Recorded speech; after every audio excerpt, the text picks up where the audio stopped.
Call the meeting to order. I guess that's my first. And Sure. Lance, the first thing that we do in our meeting is a public forum, and the item of agenda, the first item of agenda in the public forum is your presentation. So what we're going to do is we're going to let you lay out your request and the reasons for those requests. I'm probably going to let if anybody has questions for you, I'm going to let them ask the questions of you. They may want to ask questions of our staff. And then once we're concluded that, then we will, if someone wants to make a motion or if there is a discussion on your request, then we'll handle that. I just want to make it clear to you that, again, this is not something that we're used to doing. So that if there is any intention or a motion to offer any relief, that motion I'm going to insist is contingent upon review by the city solicitor, because I want to make sure we're doing this where this is a public meeting. I want to make sure that, because it's not on the agenda of the public meeting, I want to make sure we're doing it correctly. Does that sound fair to you? That's fine. Yes. Okay. In that case, Lance, I'm going to give the floor to you and Sure. let us know what your thoughts are. Yes. Can I interrupt? Yes, please. Did we start the meeting? Did we approve the minutes? I did not. Thank you. Okay, I'm sorry. I just, You're going to take notes. Thanks for keeping us in line. Okay. Well, there was a little trouble getting in at first, and I'm like, did I miss something? So, okay. Nope. Okay, so everybody have a copy of the minutes? If everybody had a chance to review them? Any changes, additions? If not, I'll accept the motion to approve. George making the motion. Do I have a second? Steve, second. All those in favor? Aye. Opposed? Motion carries. Thank you. Okay, Lance, now we're ready for you. All right. Sure. Well, thank you for, I guess, first off for hearing me on this. And as you know, Mark Janae was, I think, the original contact on this, and he's the one that I had purchased the project from. And I'm currently working with him on it. And what had started off with, I guess the conversation was commercial or residential. And I guess what I'm asking is that to be more accommodating on the fee structure. And the points or the reasons why is that, first being the PUD, which is the planned unit development. In the language of that is a depart from normal requirements. And that's where, I guess, from my end, I read that as well, that the town or the city would have the ability to somewhat make the determination on how they were going to actually deem the project. And I know that it is zoned as it was an A2, which is the residential. But with the special permit, with the PUD, that's where we could vary from that. And a few other, I guess, points also I wanted to make was from the beginning, or I guess I should, from the beginning and going forward, the whole project is being treated as a commercial project, and that's from, the controlled construction, the insurance I have on the property, and also from a finance perspective too. Everyone views this as a commercial project. A few other items. One of the systems we're putting in there is an E1 pump system, which essentially grinds all solids to a 2-inch pipe. And the strength characteristics, which was mentioned in one of the letters, is very, very minimal. You can almost envision as a water pipe going into the system. So that's a very low impact on the system itself. And also with the way it is structured now in that decision, it's almost being treated as a 20 lot subdivision, meaning there's 20 homes, each one has their own tie-in. And I would see it as it's one building with the 20 units in it. And each flush, everything still is metered as it is in that system. So I guess that's as concise as I can be as far as what, actually in the special permit, it does read apartment and commercial complex also. That language was in there quite a bit. And never clearly defined, I guess, as far as being, the one or the other. It's always grouped together. And that's where I felt that with that being the case, with everything and being something that we can depart from, it being the A1 because of the special permit, that we could be a more accommodating on how we charge the time. Lance, can I ask you, is there a specific request that you're making? What is it that you would like to see us do? I guess my request would be is we could deem it as a commercial tie-in and not as a residential, as if it was a 20 lot subdivision, we'll say, with individual tie-ins. And based on our connection fee, what type of fee would you expect that would be? Looking at the. As it stands, it comes out to about $1,000, $2,000 for the first unit, and then $1,000, say, per hookup. So it comes out to $21,000. No, and you're asking us to charge what? The commercial class, which would be 337.5 gallons. So it's measured a little bit differently. So we calculated on the commercial class, whereas the residential is based on per unit, or how I looked at it is, per subdivision. You build 20 houses, you have 20 hook-ins, and there's your fee. So if we were going to be looking at gallons per day, typically Title V is 110 gallons a day per bedroom. So you'd be having 35 bedrooms. So Correct. that would be 3,800 gallons per day. If we're charging $2,000 for 0 to 1,000 gallons, you're requesting some sort of a using that as our basis. Correct. Okay, I just want to make sure we were clear what you were asking for. No, I should have been more clear on that. Yes. I'm going to let any of the commission members, do any of the commission members have questions for Lance? Mr. Chair, if I may. Yes. I'm Nicholas Bossoneto, I'm the Commissioner of Public Works. I guess I want to clarify something is that, zoning, a property might be zoned residential or it might be zoned commercial. That's the PUD refers to the zoning. They let you do a little something different with than what the zoning would allow. But that all has to do with land use and, what the zoning allows you to do. It doesn't. So the words residential and commercial from a zoning perspective are different than commercial and residential from a sewer perspective. Also, you mentioned your insurance and your mortgage are commercial insurance, commercial mortgages.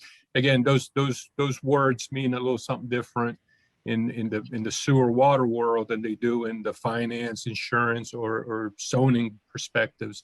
So I just kind of wanted to explain that that those are a little bit of the differences, and maybe that's what some of the confusion is. Yes. Any other questions? Michael McLaughlin, please. Hi, Mike. Go ahead. Good afternoon. Thank you. Question I have, are these apartments? Yes, they have apartments. Okay. Is there a potential that they could become condos at some point? There is a potential. I do plan on holding these long-term. Okay. I'm a member of the ZBA, and Nick made, some great points that I was going to bring up as well. The PUD is a deviation from what the standard zoning is. And it's part of the whole land use piece of it. But thank you for answering the question. You're welcome. Any other questions?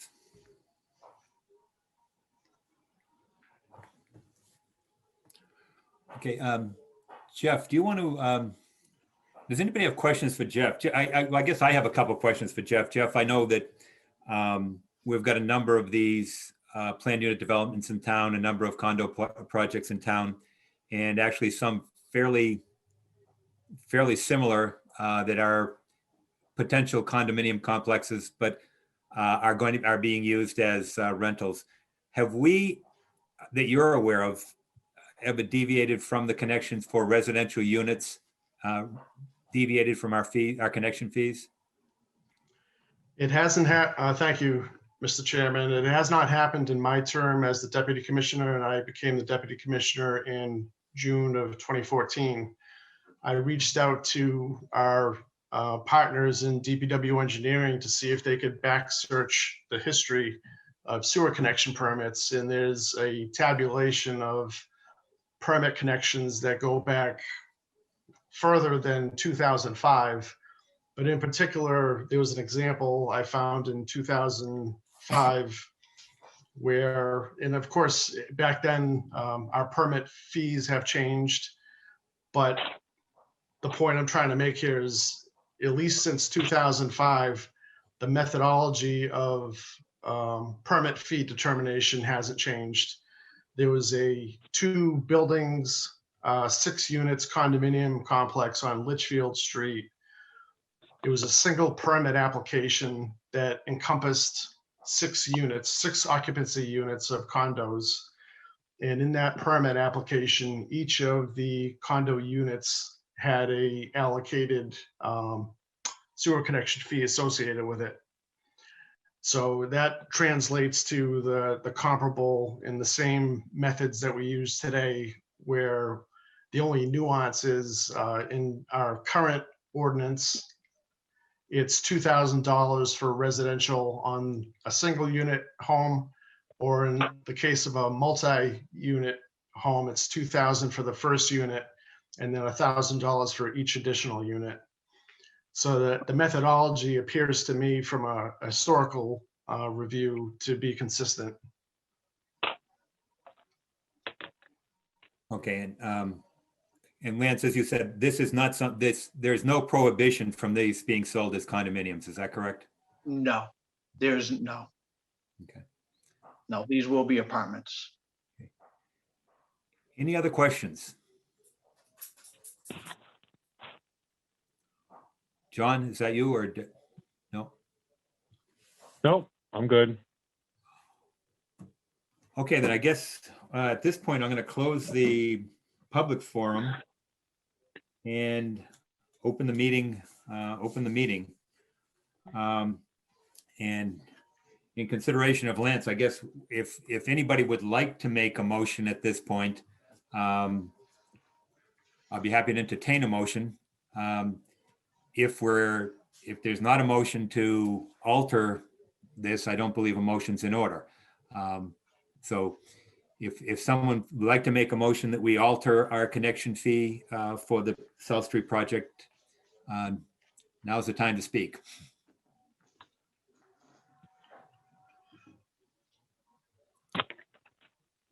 Okay, I'm hearing none. If not, I guess, Jeff, I think you'll need to respond to Lance and let him know that the commission did not make a motion to alter the connection fee as calculated. Okay. Next order of business. Do we need to make a vote? I don't believe we need to make a vote, Mike. I don't believe there's no motion. We had someone make a request of us, and that's what I was trying to get my hands around what our role here is. We could make a motion not to I guess we can make a motion to deny the request if someone would like to make that motion. I guess that's, I'll make the motion to deny the appeal. okay. Do I have a second to that motion? Steve, second, thank you. Any discussion on that motion? Okay, hearing none. All those in favor? Aye. Opposed? Aye, Mike, you're in favor, is that correct? that's correct. Do you want to Okay. do a roll call or? I think I'm looking at, I've got the screen, everybody else is waving their hand. You're just the only one that's not on screen. So Okay, that the motion is, the motion carries unanimously. Thank you. Next order of business. John, you're up. Good evening, everyone. Just a few things I wanted to update on. Over the past week, or it's going to go through this week, is we did have one employee did come down with COVID, resulting in exposure to several other employees. We also had one employee whose wife came down with COVID, so he was exposed as well. So over the past week, we've had 5 people in distribution out either with COVID or quarantined. We also have a couple vacancies in distribution as well. And we also have 2 other people that are out on 5 and 4 weeks FMLA for a parental leave with new babies. So, and we also have 1 other employee in distribution that's out on vacation for 2 weeks that was scheduled previously. So a couple of days, we've only had 2 out of 10 people in distribution actually working. So it's been a tough couple of weeks. So we did have 3 employees return from quarantine today. We anticipate couple more will come back next week, so we'll get back the 5 that were out associated with that contact and so forth.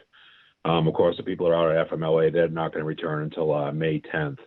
One started a little earlier than the other, but they, even though they have different times. So just haven't done much work. So besides trying to keep the meter project going along, requires a lot of manpower to locate gate curb stop boxes and things like that for turning services on and off that have meters inside. Valves inside that may be questionable. So we've been pretty busy just trying to keep up with that. And fortunately, knock on wood, that we haven't had any major breaks. I shouldn't have said that because that'll jinx us until next week when we have more people back. But we do have contractors available if something like that did happen. But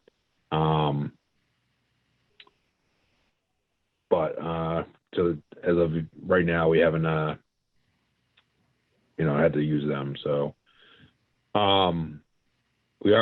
we did hire somebody. We had somebody quit a couple weeks ago. They just walked out and told us the pay wasn't enough. So he had only been here a month, but we did hire somebody else that I think will work as far as the pay level we're at. Hopefully that person will stay for a while. So we'll see. But he does have some pretty good experience that will help us help him make a good fit with us. So hopefully it does work out. So and had a good interview with him a couple weeks ago. So like I said, hopefully that does work out. I was impressed with his experience and the interview went well, like I said. So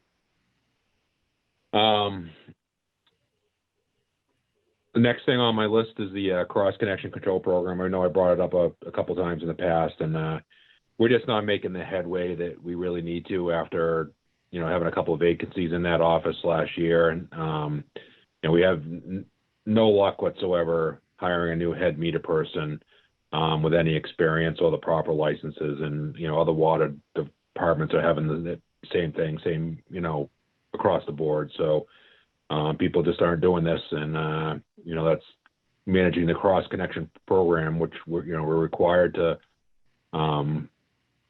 stringently follow and make sure all the rules are adhered to by all businesses and residences who have cross connections. It's a tough thing. So we did speak with Weston Sampson, one of our on-call engineers. They do have a services group that manages cross connection control programs. And we actually we have been for the last couple of years utilizing their software that they developed themselves for, basically inventorying all the backflow devices and, you know, giving us forms on iPads that we fill out when we do backflow testing, as well as the cross connection survey. So, and that software does work very well, and it helps to automate us to some extent. But we did reach out to them to see what it would cost to have them manage the program, and I just got a proposal from them yesterday. It's about $78,000 a year. That would involve pretty much running the whole program for us to meet Mass DEP standards. And it would use the one person we do have doing backflow testing would utilize him for some of the testing. So it isn't 100% Weston Sampson. It's a modified version with our employee working, you know, on the testing as well. But that person we're looking at hiring was around $70,000 a year with no benefit, you know, not including the benefit costs and things like that. So their management of the program is comparable to that person. So I believe that's the way that we need to go. So I think Nicholas is in agreement as to, well, I'll let him comment afterwards. But I think that in order for us to get back on track and to meet the state's requirements so we don't get in trouble with them, is that this is really the only alternative that, you know, that we have. They're just, the way they're set up to operate a program like this, they're much more efficient than us. It's all automated. You know, they've done a lot of work with the management of these programs across the state, and we'll benefit from that. And like I said, the $78,000 to do all that, as well as most of the testing. Our guy will do some of the testing of the 1,000+ devices, but they'll do the majority of the testing, one of their personnel. So not only managing it, they're sending out letters, multiple letters, they're contacting, you know, the owners.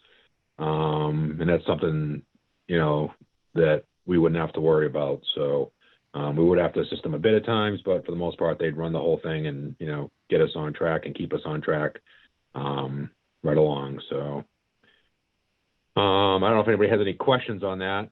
Nicholas, I don't know if you had a chance to look over that proposal, but I thought it was reasonable myself.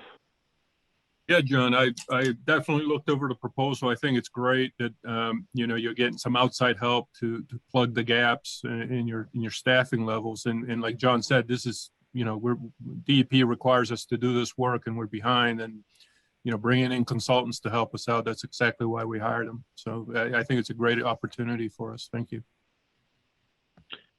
John, I don't know if any, go ahead. Sorry. John, the fees, I know in the condos, there's an inspection fee for these.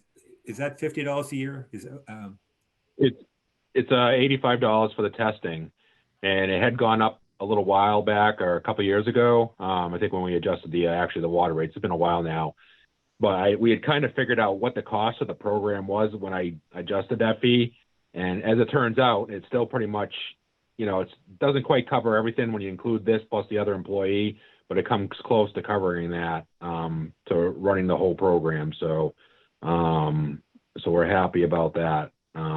There may have to be a small increase at some point. It may be $10, just to make sure it's self-sustaining, so other customers aren't supplementing it so much. But right now, it's pretty close to covering it, so we wouldn't worry about it for a while.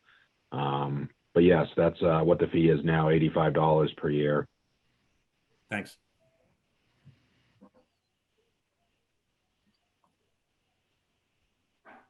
Anybody else have any other questions or concerns?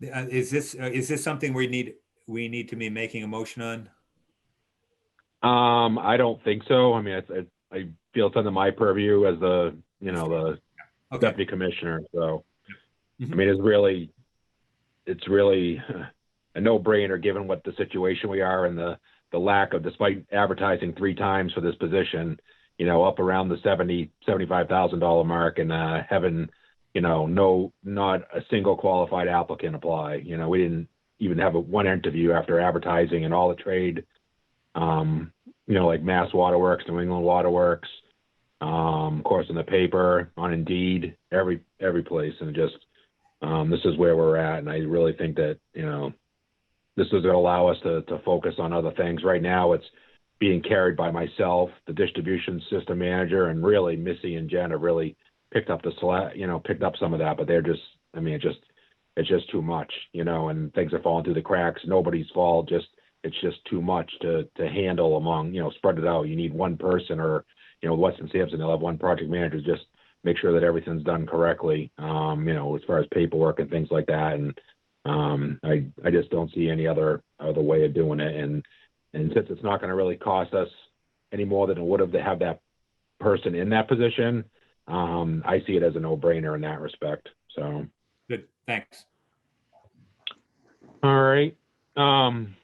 Speaking of the meter project, we're approaching 10,000 replaced out of 11,240, give or take, right around there. So we'll be probably about 89, almost 90% complete by next week when we hit the 10,000 mark. We're pretty close right now, so we haven't got the final tallies for this week, but we're pretty happy with the progress, especially given COVID, because we still have a lot of resistance with people letting us in their houses. Of course, with the vaccine and things like that, it's been we had some progress with the people that were more concerned that have been able to get vaccinated and, more comfortable with us coming in. We still follow our contractor as well as us follow the strictest protocols with regard to, masks and things like that, and keeping distance. And whenever we can, we try to enter a house by a basement, a bulkhead or a basement door or something like that. So that's our first choice. But I'm honestly pleased because we've replaced over almost 10,000 meters, a contractor too. And, really until this past week with one of our persons coming down with COVID, we haven't had any situations. And I probably will jinx myself, but I mean, that's pretty amazing to go into 10,000 places and not, have, some contact with somebody who has COVID, or one of the, the contractors coming down with COVID and having to notify people they were at that day or the days before. So I think everything we did worked pretty well. And that, I don't want to toot our own horn, but to get this far in this project under these conditions, I think is pretty impressive. And I really got to give so much credit to Jen and Missy. I mean, they've worked so hard, reaching out to people, finding numbers in any way, shape, or form if we didn't have them in their accounts, to get people scheduled and keep this moving along, despite the difficulties with COVID. So we're real happy to, getting down to the end. Having said that, there's some people that we haven't been able to get in touch with, or just simply have ignored all efforts. So like I said, we have probably, I don't know, about 1,400 meters left to replace.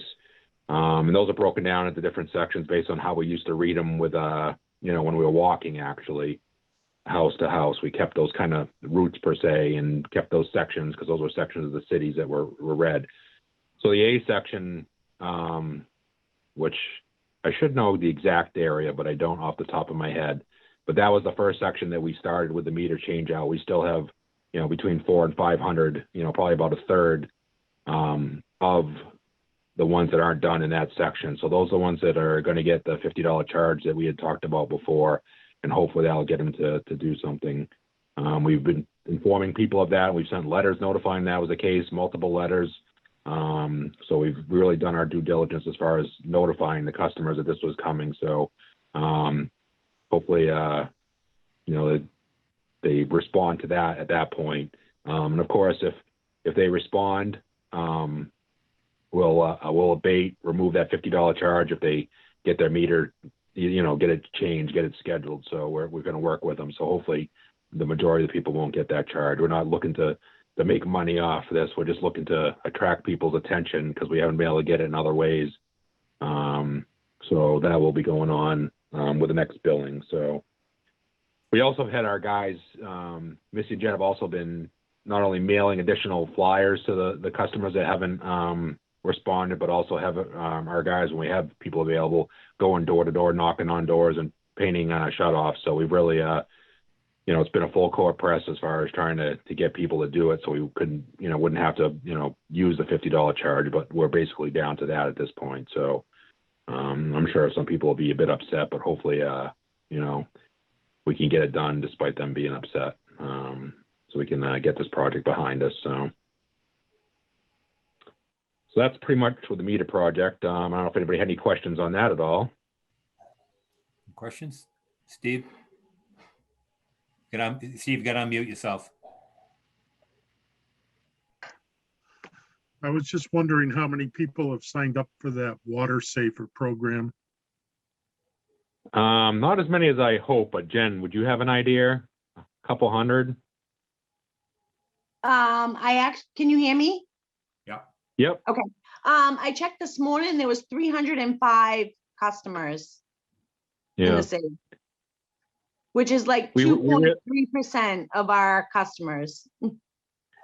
We really hope that people do, because even now, some people with the newer meters, they could have avoided a leak or, something like that if they had just been, signed up for that and got their parameters correct and stuff. So I really hope that more people sign up for it, because it could, just no cost to them, and could end up saving them quite a bit of money when they don't realize something's running, a toilet or something that, and even people that are landlords, it could help them too, because they have tenants that neglect to tell them about a running toilet or something like that. And a month goes by, and we've had a couple where they've had, an unbelievable bill, and the tenant, like I said, didn't notify them. And if they had signed up for that, they would have been, it's like, oh, I really need to talk to them or go to the property and figure out what's going on there. Get notified the leak and see how much is leaking, how much is getting by and how much is being used. And, it could save them, hundreds of, maybe 1,000, who knows, maybe even more, depending on the situation. So.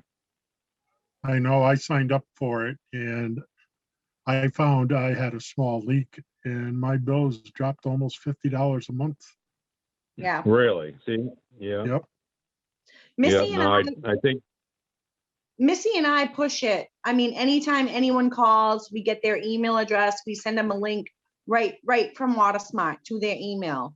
So that's been good. Every time we talk to somebody that has a leak, we'll tell them about it. They sign up, we'll check the next day and they've signed up. So we're just hoping more people, get applied to it. Definitely. What does it do? Does it trigger a notification to the resident if there's, what triggers it?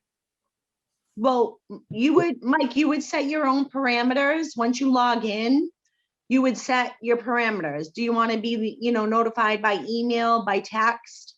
Of course, you sign up for leak notifications. You can sign up for a higher than normal usage. Like if you pick 100 gallons a day is your normal usage and it goes to 200, it can notify you.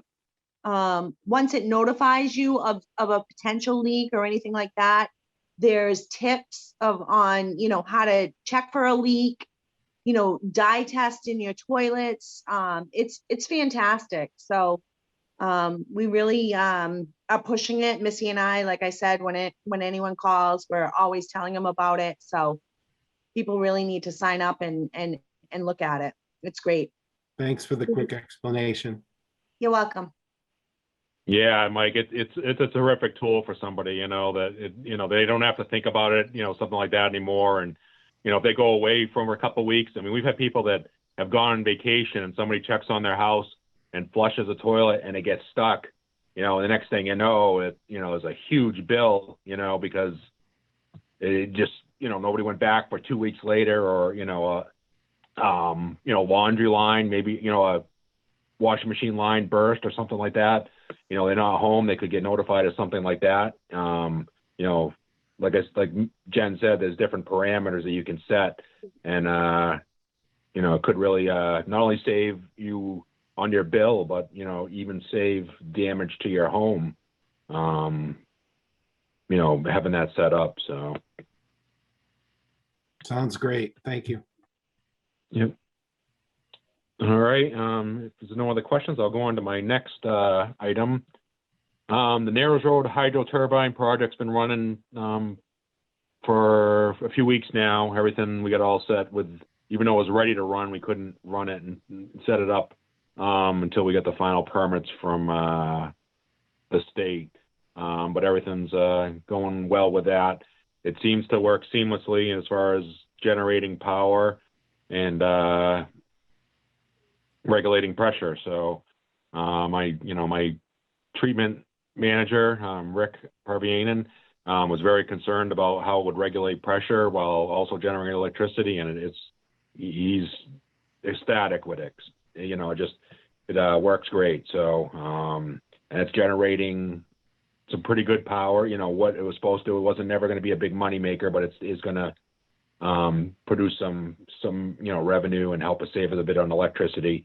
And we got money from the state for it. We're in the middle of getting the reimbursements now, almost $300,000. We've got some of it, but we got to get the final amounts. And we did a lot of work at that station. Maybe at some point in the near future, I'd love to have you guys out there. Maybe have a meeting over there or whatever, and just show you that station, because there's been some huge changes inside compared to what was there for piping before. And it's kind of neat to see how small this turbine and the control panel is to do what it does.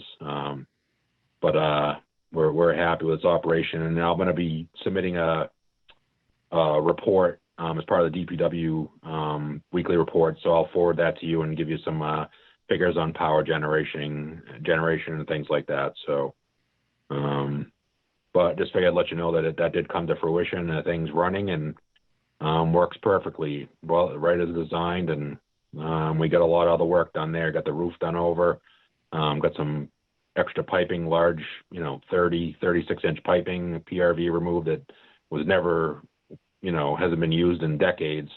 It just was a tough thing to remove without having the roof off. All this all came together with this project, and we really cleaned up all the piping and, made that station so much better, which is critical because all the flow from regional goes down through there into the city. And, that pressure reducing station, if we were to lose that, if the pressures weren't reduced and regulated, we'd end up having quite a few water main breaks throughout the city because of the excess of pressures. So, but I just figured I'd give you that update, and like I said, I'll send out the write-up on it once that's complete. So, How much head SCADA loss do you project. get going through that, John? Or is it irrelevant because your pressure is so high there anyways?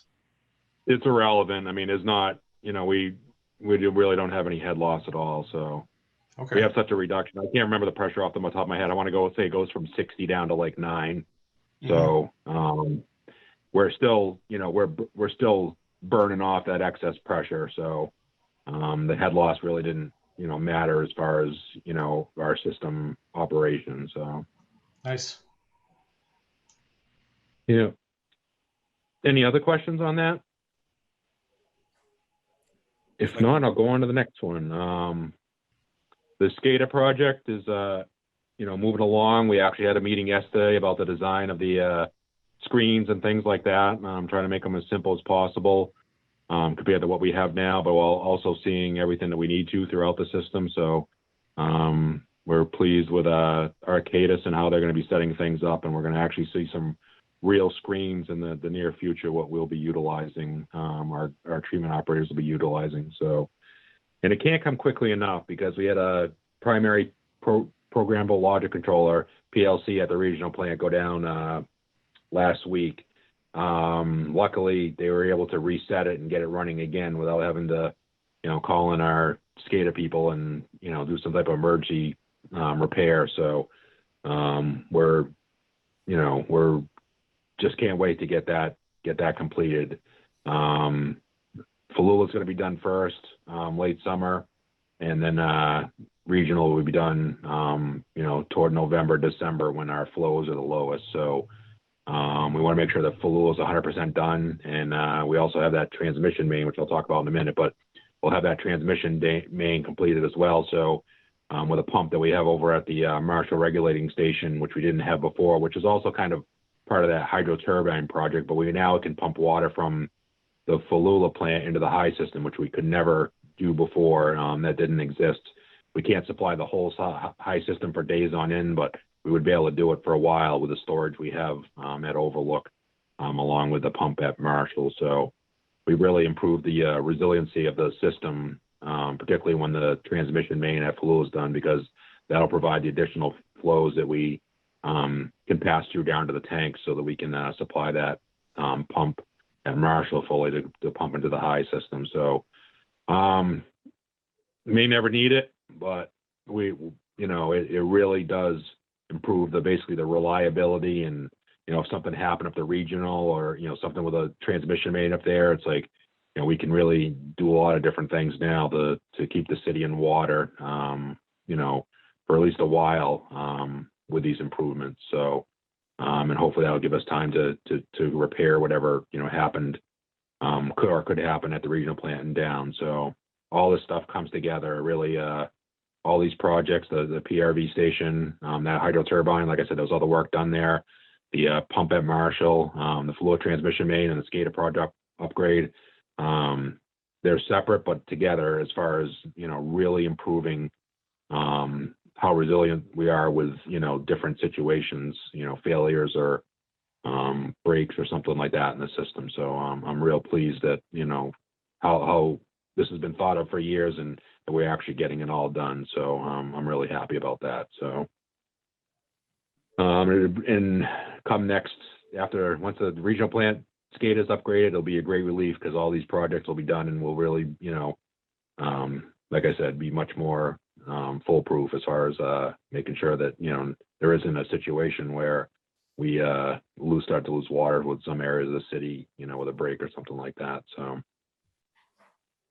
the fluid transmission main, which is 2,000 feet between the fluid plants and the tanks below, 2 storage tanks below, we're going to upgrade that from 16-inch to 24-inch diameter pipe to improve the carrying capacity of that, so that the full design capacity of the fluid plant can be sent to the tanks and into those systems. So that's moving along. We had the conservation meeting a couple weeks ago. We're going to do a site walk with them next Wednesday evening at 5, just to go over that project, because we are going to be installing that through the dam below the plant, not the one above, but the smaller one below. We'll have to lower that reservoir during the work and cross the brook, and then with the transmission main and down to the tank. So Weston Sampson is working on the final design and doing the bid for it. So they're moving along with the permitting with the state too, as well as regards to the work that we will be doing at the dam. So basically removing the pipes that's there and installing a new transmission main through there. So that's all moving along. Everything's moving along on schedule with that, and probably sometime at the beginning of July. And that's the plan, is that we'll start construction on that. So it's going to be a big year as far as keeping up with all this. Hopefully by the time the transmission main project gets going, the SCADA project gets going full swing, we'll be, I don't want to say close to done. I'm sure there's going to be a couple hundred stragglers with the meter project, but the worst of it will be over with, hopefully at that point, and we can transition into that, which will, it's going to be nerve-wracking getting that all done, making sure that we keep the plants, well, Blue is going to be shut down during its upgrade of the SCADA system and all the controls, but the regional plant, we have to keep running, during it. It's going to be swapped over in a series of, with smaller portions of it, so we can keep the plant mostly operational during the whole time. Some of the filters and clarifiers will be down for just one day, and then we'll go sequence over to the next set. But that's pretty much all that I have. So I don't know if anybody had any questions on any of that. Like I said, we do have the site walk next Wednesday, I believe, at 5 with the Conservation Commission. They haven't finalized the meeting time, but that's what it was at the end of last meeting. So and hopefully that all goes well, and we'll keep plugging on. Thank you, John. Jeff, you're up. Thank you. First item on the wastewater agenda is just a status update on the sewer ordinance update. Of course, we had passed our sewer ordinances, and by the intermunicipal agreements we have with the towns of Westminster and Lunenburg, there were requirements where they had to make corresponding updates to their ordinances or rules and regs, as is the case with Lunenburg. First out of the gate was Westminster. They were first to provide us with draft language They actually address this by code in Westminster. So Chapter 161 of the Westminster Town Code or Town Bylaw addresses sewers. So DPW Commissioner Josh Hall provided me draft language, and I was able to provide that review, and I gave feedback to Westminster on March 26th. So I'm expecting Westminster will review the comments and questions I had in the review comments, and they'll address those and get those passed at town meeting. Lunenburg's followed behind a little bit, or at least compared to Westminster, but I did thankfully get an update from our contact person, who is the business manager for the Lunenburg Sewer Commission, Bob LaFerve. She indicated that their subcommittee, they have a subcommittee of their sewer commission that was reviewing the regs for Lunenburg.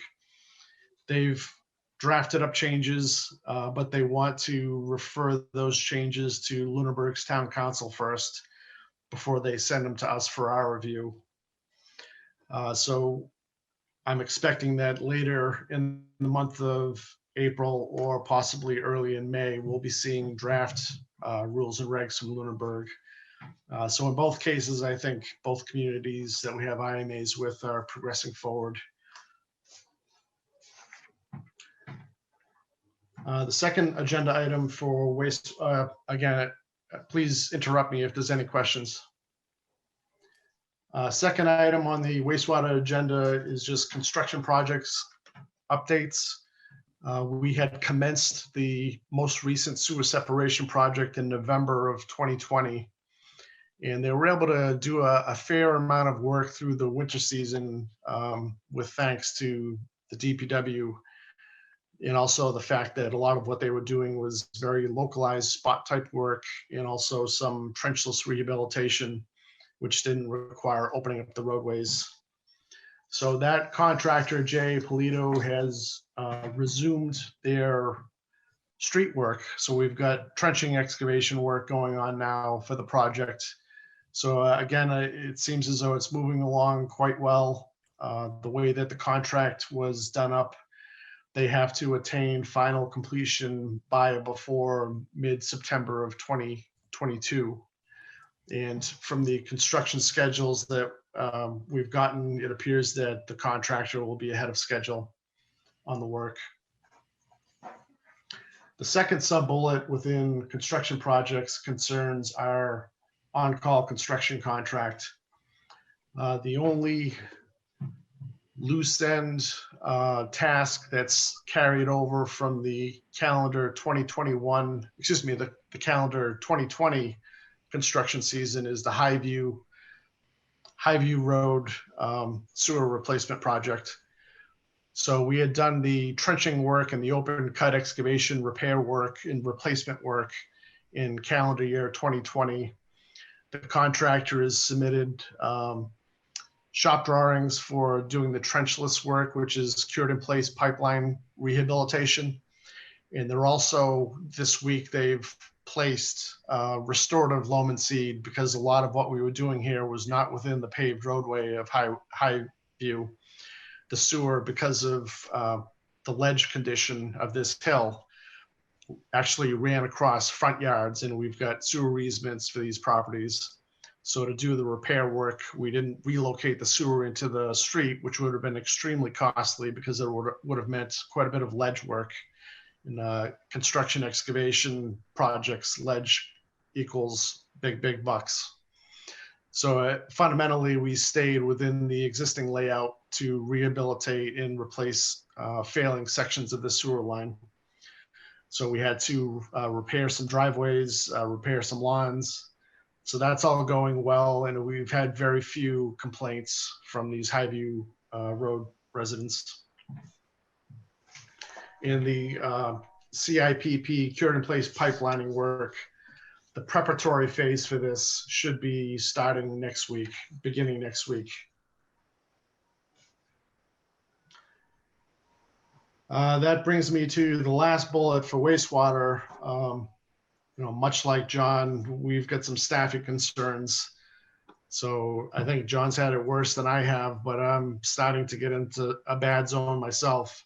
We had a senior treatment operator choose to resign to take another position with another community. He applied for and received the treatment chief operator position for one of the two Marlboro wastewater treatment facilities. So we had a vacancy in that unit.